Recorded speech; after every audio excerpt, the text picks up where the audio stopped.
নমস্কার। বিশ্বপথিক সৌমেন দেবনাথ।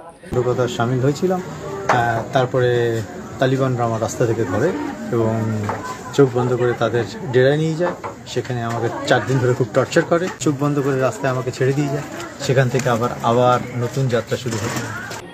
নমস্কার। বিশ্বপথিক সৌমেন দেবনাথ গোসবার মাটিতে পদার্পণ করতে চলেছে 21শে ডিসেম্বর শনিবার।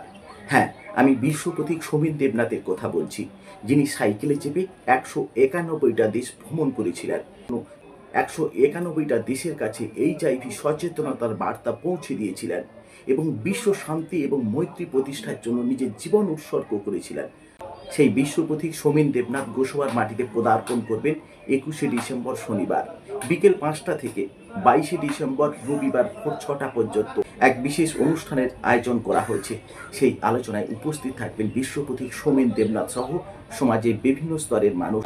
তাই সেই অনুষ্ঠানে সকল গ্রামবাসী এবং সুন্দরবনবাসীকে থাকার জন্য আমরা বিশেষভাবে আমন্ত্রণ জানাচ্ছি।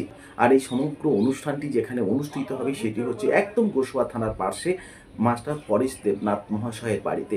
আপনারা চেনেন জানেন, অত্যন্ত বিচক্ষণ ব্যক্তি এবং একজন সমাজ সচেতন মানুষ, যিনি সমাজের জন্য নিজেকে উজাড় করে দেন। আমাদের প্রিয় মাস্টারমশাই পরেশ দেবনাথ মহাশয়ের বাড়িতে এই অনুষ্ঠানে সকল গ্রামবাসী, সুন্দরবনবাসী তথা গোসবাসীকে থাকার জন্য আমরা একান্তভাবে অনুরোধ জানাচ্ছি।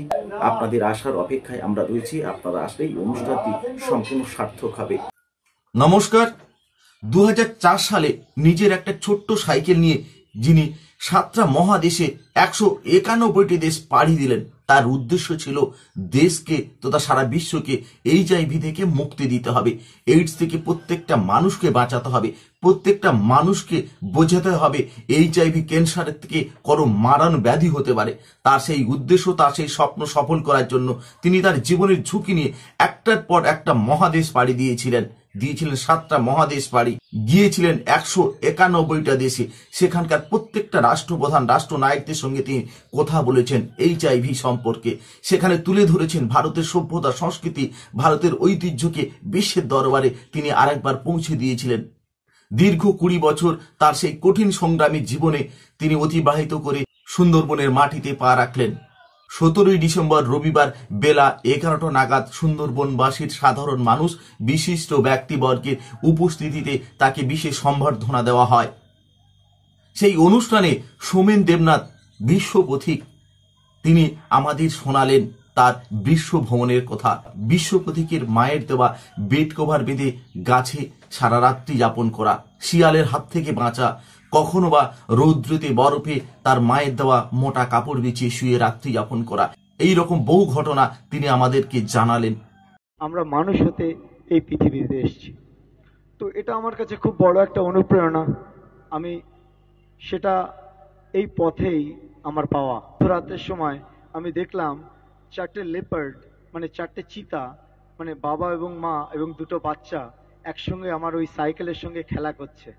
আর আমি 20 মিটার উপরে। আমি জানতাম যে ওই লেপার্ডগুলো যদি আমার খবর পেত তাহলে ওই গাছের উঠে আমাকে কোনো রকম ভাবে নামানোর চেষ্টা করতো এবং সেই রাত্রে আমার মৃত্যু হতে পারত। এই বেনাপোল বর্ডার হয়ে যাচ্ছিলাম ওই ঢাকার পথে, তখন প্রচণ্ড গরমে আমি একটা তাল পুকুরের একটা তাল গাছের তলার ছাওয়াতে মায়ের দেওয়া বেড কভার পেতে এক প্রকার ঘুমিয়েই পড়েছিলাম। নতুন প্রজন্মের মানুষদেরকে বলি, কেন বলি, যে অনেক কম পয়সায় আমরা জীবনযাপন করতে পারি, আমাদের মধ্যে যদি সুখ থাকে, আমরা যদি সুখী হই। বিশ্বপথিক সৌমেন দেবনাথ তিনি শোনালেন রামকৃষ্ণ পরমহংসদেবের বাণী, তিনি শোনালেন স্বামী বিবেকানন্দের বাণী। যত্র জীব তত্র শিব, সকল মানুষের মাঝে দেবতার অধিষ্ঠান আছে। জীবে প্রেম করে যেই জন, সেই জন সেবিছে ঈশ্বর। আমি ছোট্টবেলায় শুনেছিলাম যে স্বামী বিবেকানন্দের গুরু রামকৃষ্ণ পরমহংসদেব বলেছিলেন যে যত্র জীব তত্র শিব, যেখানে জীব সেখানে শিব। স্বামী বিবেকানন্দ বলেছিলেন বহুরূপে সম্মুখে তোমার, ছাড়ি কথা খুঁজিছ ঈশ্বর, জীবে প্রেম করে যেই জন, সেই জন সেবিছে ঈশ্বর। আর আমি পেয়েছি আমার মানুষ আমার ভগবান। আমার মানুষ আজ পর্যন্ত যতটুকু আমার প্রাপ্তি সেটা তার মানুষের কাছ থেকে প্রাপ্তি। বিশ্বপথিক আফগানিস্তানের পথ থেকে যখন কাবুলের দিকে রওনা হচ্ছিল, সেই সময় পথে তাকে তালিবানরা আটক করে, বন্দুকের বাঁট দিয়ে তাকে প্রহার করতে থাকে। শরীরটা ক্ষত বিক্ষত হয়ে যায়। অবশেষে তাকে এক গুহার মধ্যে প্রবেশ করায়, তাকে জামা প্যান্ট কাপড় কাচায়, ঘর মোছায়, রান্না করায়। তারপর দেখলো এ সাধারণ মানুষ, এর অসৎ কোনো উদ্দেশ্য নেই, তাই তারা শেষে তাকে মুক্তি দিলেন। আবারও বিশ্বপথিক চলা শুরু করলেন। যে সমস্ত দেশে -30 ডিগ্রি 40 ডিগ্রি বরফ জমে রয়েছে, তার মাঝ থেকে তিনি তার যাত্রা শুরু করলেন। মাঝে মাঝে তিনি বলতেন, তার আরাধ্য দেবতাকে ডাকতেন, তার চলার পথ যেন থেমে না যায় কখনো। আফগানিস্তানে ছিলাম, তালিবানরা আমার 24 দিন ধরে রেখেছিল এবং তারাও বুঝতে পেরেছিল এবং তারাও আমাকে ছেড়ে দিয়েছিল যে আমার এই বিশ্ব সফরটা পূর্ণ হবে। আমি কোনোদিনের জন্য চিন্তা করিনি যে তাদের থেকে আমি ফিরে আসবো। পারবে আমাকে বন্দুকের নল এবং বন্দুকের বাঁট দিয়ে খুব মারতে লাগলো এবং সেই মারতে মারতে আমি চোখ দিয়ে অবিশ্রান্ত ধারায় ঝরঝর করে জল পড়ছে। আমি যে কিছু বলবো সেই ক্ষমতাটুকু ছিল না। যেমন একটা পাগলা কুকুরকে দেখে কখনো অপ্রস্তুত হয়ে মানুষজন তাদের নিজেদের আত্মিক শান্তি মেটাবার জন্য হয়তো তাকে মারধর করে, সেরকম ভাবে আমি সেই উপলব্ধিটা করলাম।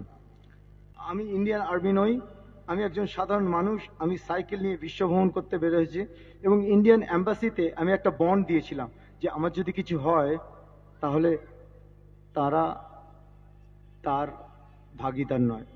4 দিন সূর্যের আলো না দেখতে পাওয়ার যে কষ্টটা, সেটা আমি এখন বুঝি যে যারা এই পৃথিবীতে চোখে দেখতে পায় না, তাদের মধ্যে যে কষ্টটা, সেটা যে কতটা গভীর, সেটা আমি উপলব্ধি করতে পারি। সবার সামনে আসলাম, তখন সেখানে 25-26 জন লোক আমার সামনে বসে আছে, বন্দুক ধরে নানা রকম প্রশ্ন করছে, আর সেই প্রশ্নগুলোর উত্তর আমাকে দিতে হচ্ছে।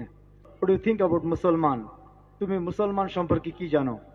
আমি বললাম, ইমান, that is means all the time and condition one person should live with iman, faith, belief and honesty. এই মানুষের মধ্যে যে মনুষ্যত্ব বোধ, সেটাই হচ্ছে মুসলমান শব্দের অন্তর্নিহিত অর্থ। আমি একজন হিন্দু, কিন্তু ছোটবেলা থেকে এরকম ভাবে ডিসক্রিমিনেট হয়নি যে কে হিন্দু কে মুসলমান। আমরা সবাই একসঙ্গেই চলি, একসঙ্গেই খেলাধুলা করি, একসঙ্গেই আমাদের জীবন আমরা অতিবাহিত করি। তো এটাই আমার কাছে বড় বড় প্রাপ্তি। বললাম, আমাকে যদি আপনারা যেতে না দেন, তাহলে আপনারা আমাকে কোনো কাজ দেন। আমি কোনো কাজ আপনাদের জন্য যদি করতে পারি, তাহলে আমি মনে করব যে কোনো না কোনোভাবে আপনাদের কোনো কাজে আমি এসেছি। তো আমি একটা বন্দুক নিয়ে লোককে মারতে পারবো না, বা আমি একটা ছুরি নিয়ে মানুষকে কোনো রকমভাবে মানে হার্ট করতে পারবো না। তো আমি কি করতে পারবো সেটা আমি আপনাদের বলতে পারি। আমার মনে হয় যে আপনারা যে কাপড় জামাগুলো পরেন, এগুলো পরিষ্কার না, বা আপনাদের যে ইউটেন্সিলসগুলো আছে, যেগুলো বাসন কোসন আছে, সেগুলো পরিষ্কার না, কিংবা আপনাদের ঘরটা যেখানে আছে সেটা পরিষ্কার না। তো আমাকে যদি আপনারা ক্লিনার হিসেবে রাখেন, তাহলে আমি আপনাদের জন্য সব কিছু করতে পারি এবং এগুলো সব ক্লিন করতে পারি। সেই রকম ভাবে আমি তাদের 9 দিনের ক্লিনার ছিলাম। আপনারা যদি আমাকে বিশ্বাস করেন, তাহলে আমি আপনাদের জন্য এর থেকে ভালো খাবার বানাতে পারি। তো সেই রকম ভাবে তারা আমাকে বিশ্বাস করলো, আমাকে খাবার বানাতে দিল, আর লাস্ট 11 দিন আমি তাদের জন্য খাবার বানালাম। তো আমার কাছে এটা খুব বড় একটা ঘটনা। এবং তাজিকিস্তান, উজবেকিস্তান, কিরগিজস্তান, কাজাকিস্তান আমি যখন যাচ্ছিলাম, তখন প্রচন্ড ঠান্ডা ছিল। তো -30 to -50 ডিগ্রিতে আমাকে রাস্তা দিয়ে চলতে হচ্ছিল। আর সেই চলার সময় আমি দেখেছি বুলডোজারগুলো এসে দুদিকে বরফটাকে কেটে একটা টানেল বানিয়ে দিয়েছিল। তো সেই টানেলের মধ্যে আমি যখন যাচ্ছিলাম, তো আমি যখন প্রচন্ড ভয় পাই বা ভয় পেয়েছি জীবনে, তো আমি জপি। আমার নিজের একটা আরাধ্য আছে, যাকে আমি জপি। তো আমি তখন জব করছিলাম এবং আমি মনে হচ্ছিল যে সেই কিছু কিছু জায়গায় সেই টানেলটা আমাকে ভেঙে আমাকে ওখানে কবরস্থ করবে। কিন্তু পথটা এতটাই দুর্গম ছিল, কিন্তু প্রত্যেকটা সময়ের জন্য প্রকৃতি আমার সঙ্গে ছিল। আকাশকে বলছিলাম, তুমি এবার থামো। তো সত্যি সত্যি বলতে মানে সেই যে এক্সপিরিয়েন্সটা হওয়া, যে 3-4 মিনিট পরে পুরো সেই মানে মানে that's what was scattering by the sky, the needle, মানে স্নোফলগুলো যেরকম হচ্ছিল সেটা বন্ধ হয়ে গেল। মৃত্যুকে একদম সামনে থেকে দেখা, সেই সময়গুলো আমার কাছে অনেকবার হয়েছিল। আমি একবার নয়, দুবার নয়, 10 বার নয়, 20 বার নয়, অনেকবার, মানে এটা অনেকবার মরেও আমি আজকে জীবিত। আর এই দেহ, মন, আত্মা, বিবেক এর মধ্যে দিয়ে সব সময়ের জন্য পরিস্ফুট হয়, আমাকে মনে করায় যে হ্যাঁ, আমি একা নই, আমার সঙ্গে আপনারাও আছেন।